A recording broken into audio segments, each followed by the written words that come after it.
Here I am. Good early morning, everybody. That's right. Here we are, waking up with the word for the 580th time. That is right.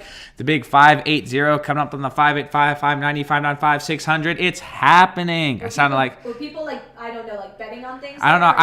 I felt more like, I felt like an auction guy, right? Yeah, that you bid on those things. Bid. Yes, I felt like that. Do I hear 595? Do I hear 595? 600. That was 600. Yeah.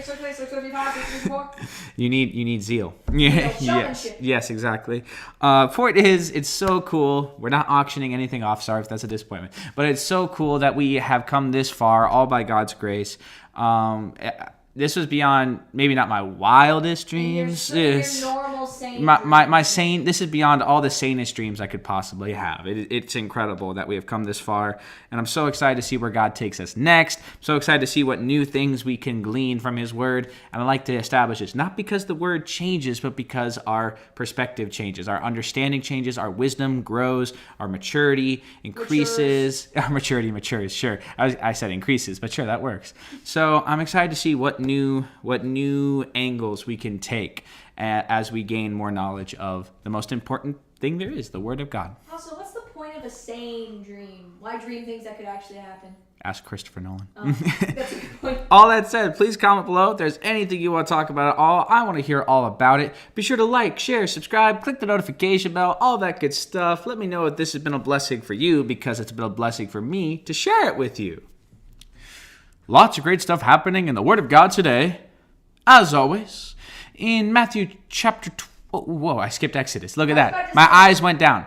In Exodus chapter 10 through chapter 12, verse 13. That's almost perfect if it were like verse 11 through 12, 13. That'd be amazing. We have more plagues. That's right.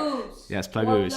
The plagues continue, including my personal least favorite, darkness. I said this yesterday. It's darkness so thick that you could touch it. Now, I don't know if that's literal or if that's a really powerful metaphor, but it literally says people didn't even move. They didn't see each other, and they did not leave their spot, because where the heck are they going to go? They can't see anything. It's not like, when you close your eyes, you kind of have a vague idea of where everything is, or you have a little bit of light coming through. So like, okay, there's a light over there. No, literally nothing. What were they going to do? Don't you want to touch the darkness? I do not. And that sounds pretty deep, actually. Like an album cover. Yes, yeah. Touch the darkness. There's something in there. Yes, terrifying stuff. And we're approaching the Passover and the death of the firstborn. Pretty intense. Yeah.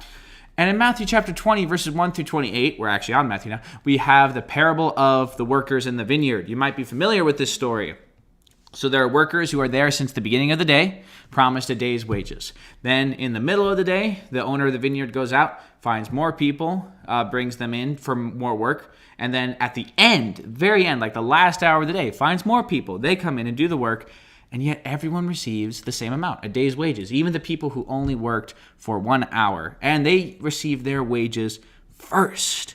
So it's a complete shift in the paradigm of faithfulness, righteousness, or self-righteousness. Excuse me.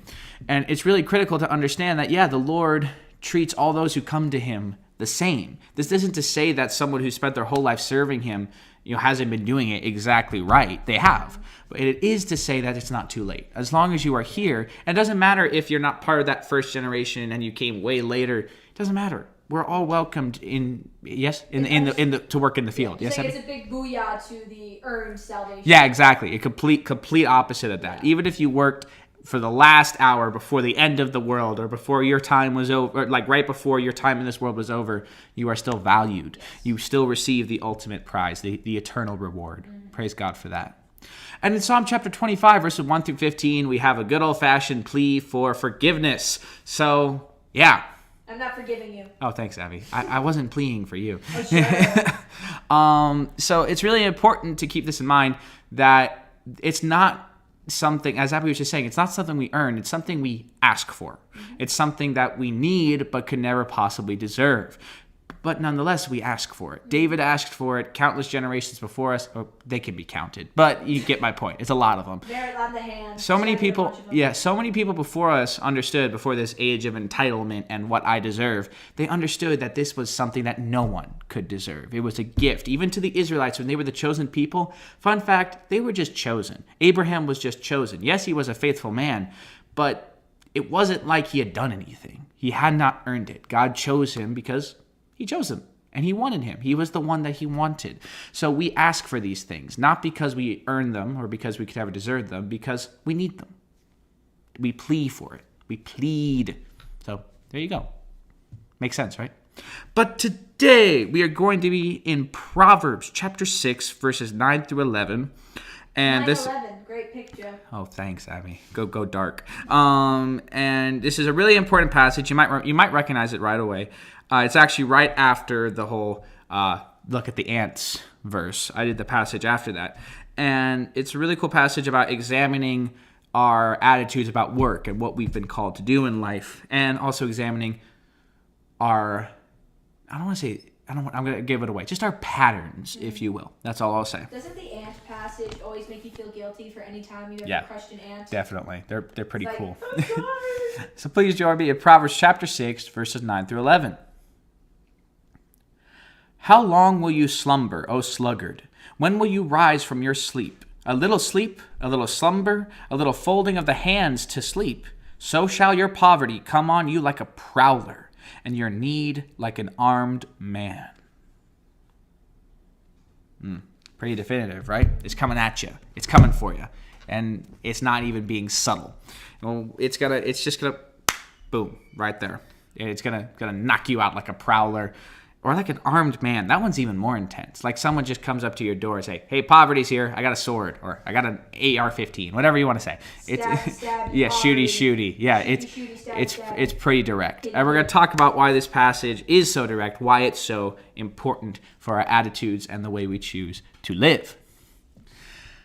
So I don't know about you, but I find it very easy to love sleep and rest in general. Life can be busy and stressful, and a good nap or a great night's sleep or just to sit on the couch can sometimes feel like the only remedy to the anxiety that life can cause. Now, the Bible has nothing against rest. In fact, we are basically commanded to find rest for our souls through our relationship with the Lord. Rest itself is not the problem, but when rest turns into sluggishness and laziness, that's when it becomes a problem. When rest becomes our main focus, when we love it more than we love doing the work that is required of us, when we desire earthly comfort so much that we put off heavenly service, that is when rest becomes a sin. If all we care about is our own relaxation and restoration, then poverty will sneak up on us or, brazenly knock on the door, whether it be monetary or spiritual poverty. Laziness and selfish desires will destroy us and lead to broken promises and a broken relationship with God, our Savior. Find rest when you need it. Find peace and solace in your relationship with Jesus Christ, but never lose sight of the true goals of this life. Faithful and dedicated service to God's kingdom, reaching out to as many people as possible with the truth of the gospel. Don't slumber too long. We only have this short life to be awake, and we need to use it to reflect Christ before our time runs out and the Lord calls us to be with Him. I want us to be wide awake and in the process of serving the Lord at the moment that we go home to be in His presence for all eternity. Please pray with me. Dear Father in heaven, thank you so much for this day. Lord, I pray that each and every day, yes, we get the rest we need. We never allow ourselves to miss out on rest that you ordained for us. But I pray that we be active as soon as that rest is over, that we don't feel lazy, that we don't feel sluggish, that instead we get excited, we get focused, we get dedicated and faithful, that each time we wake up we see it as a new opportunity to live for you and to live fully for you, to live heartily and joyously for you, Lord. I pray that we don't miss out on opportunities to fulfill our callings in life just so we can grab that extra bit of Z's. Not that rest is not a good thing, Lord, but I pray that it never becomes a distraction, that it never prevents us from going out and seeking out your will for our lives. Help us to be active, willing, capable, joyous, excited, ecstatic to live for you, Lord, each and every day. In Jesus' name I pray. Amen. All right, there you have it. That's 580 episodes of Wake It Up with the Word. Pretty awesome, if you ask me. Not too shabby at all. And I wasn't joking. I do love rest. I've heard people say, that they wish they didn't have to sleep so they could get more done. While I understand the sentiment, like sleep is the reward at the end of the day for me. I've worked hard, now I get to sleep. Yeah, I think sleep is awesome. But obviously, don't let it rob you of your time.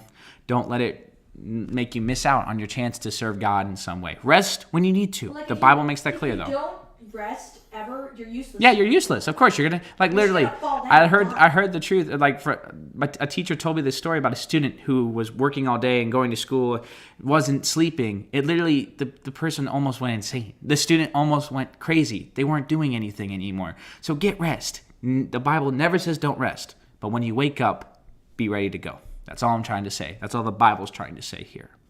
Please comment below if you want to talk about this or anything else in Scripture. We will work through it together. Be sure to like, share, subscribe, click the notification bell. And our brand new Scripture passage is Proverbs chapter 3, verses 5 through 6. Trust in the Lord with all your heart and lean not on your own understanding. In all your ways acknowledge Him, and He shall direct your paths. Absolute classic. You might even be familiar with it already, but we're going to work on it anyway. Because these verses are both of reasonable length, we're going to do them at the same time. We might spend a couple weeks on it. We might just do one, but I don't think we have to break them up. That's just my opinion. And they really work so well as a set. They're two yes, separate exactly. It would break my heart to break them up. So we're going to work on them both, do it in chunks. If by the end of the first week I'm vibing with keeping on with this passage, we'll do it for 2 weeks. We'll see what happens. We'll see what the vibe is. And I hope you'll be in fellowship this Sunday wherever you are. God bless you all and have a blessed and wonderful day.